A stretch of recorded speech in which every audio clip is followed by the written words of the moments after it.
The move from featherweight to lightweight has become one of the most successful transitions in the UFC, and we've seen that on full display in recent cards as former featherweights continue to dominate established lightweights with superior speed, skill, and often surprising power. Just recently, Max Holloway overwhelmed longtime lightweight contender Dustin Poirier with a brilliant mix of volume, pressure, and precision, showcasing how dangerous a fully rehydrated and energized Max can be at 155.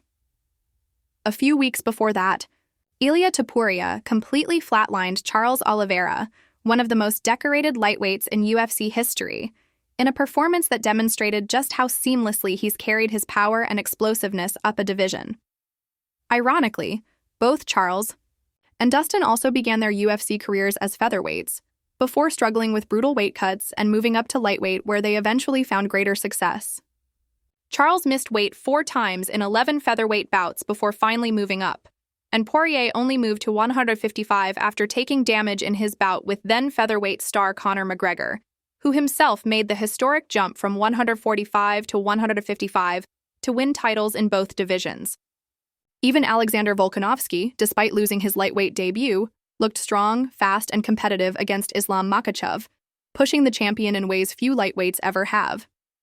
Now, when we look at the current lightweight top 10, it's staggering to note that 4 of the top names, including some former and current champions, are all ex-featherweights, underlining how prevalent and effective this shift has become. So why is this move so successful? The first reason is size and weight cutting. Most featherweights are essentially lightweights cutting an additional 10 pounds, and that extra cut often drains their durability, endurance, and power. When they move up to 155, they're often still among the bigger and more physical fighters in the division, only now they're fighting closer to their natural walk-around weight and no longer depleting themselves in camp. Max Holloway, for instance, used to look like a skeleton on the scales at 145, and Ilia Topuria reportedly had such a rough time cutting to featherweight that he eventually chose to remain at lightweight despite being a title contender at 145. Charles Oliveira's featherweight struggles were so intense that he would miss by large margins, and even Dustin Poirier admitted to walking around as heavy as 190 while trying to make 145. There are even memes about how unrecognizable Conor McGregor looked during his featherweight days due to how much weight he would shed. All of this highlights the toll featherweights pay to make weight, and how much more capable they look when freed from that burden. The second major advantage is speed.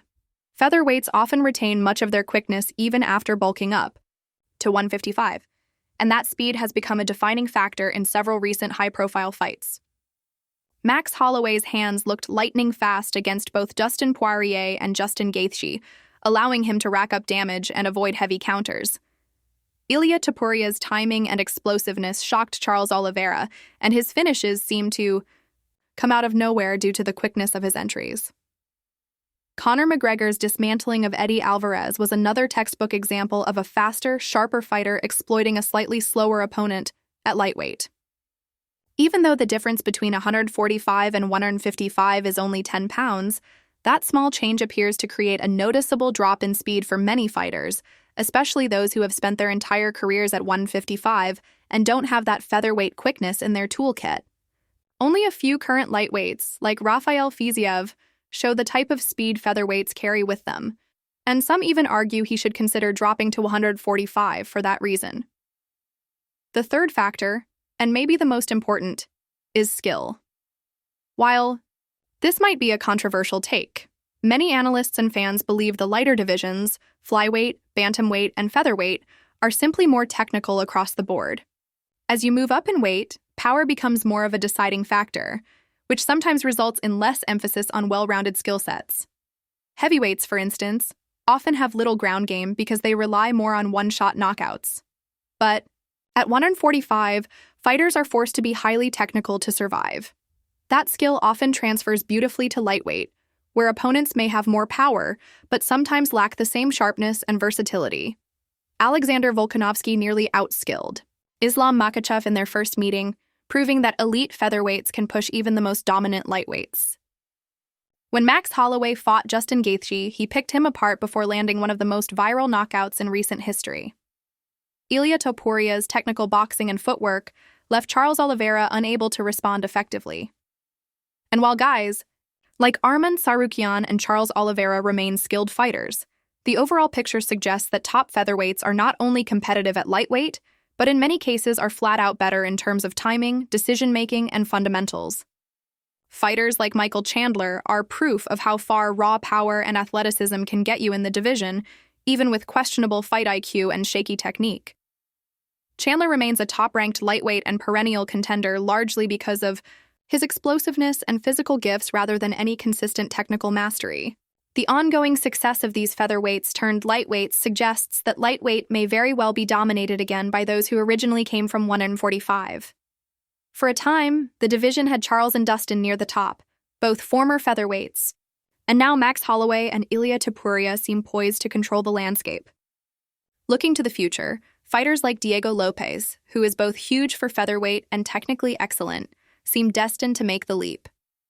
At 5'11", he's already bigger than many current lightweights, and his ground game plus fluid striking could pose real problems. Other names like Gene Silva and Movsar Evloev, if he returns, also have the size and talent to make successful jumps to 155. As the trend continues, we may see even more skilled and oversized featherweights rise up and reshape the lightweight division. Ultimately, the combination of better physical health, elite speed, and superior technical skills makes the move from 145 to 155 one of the most successful transitions in MMA, and it looks like this trend will only continue as more fighters recognize that the grueling featherweight cut may not be worth it when they can be more dangerous, more dynamic, and more dominant at lightweight.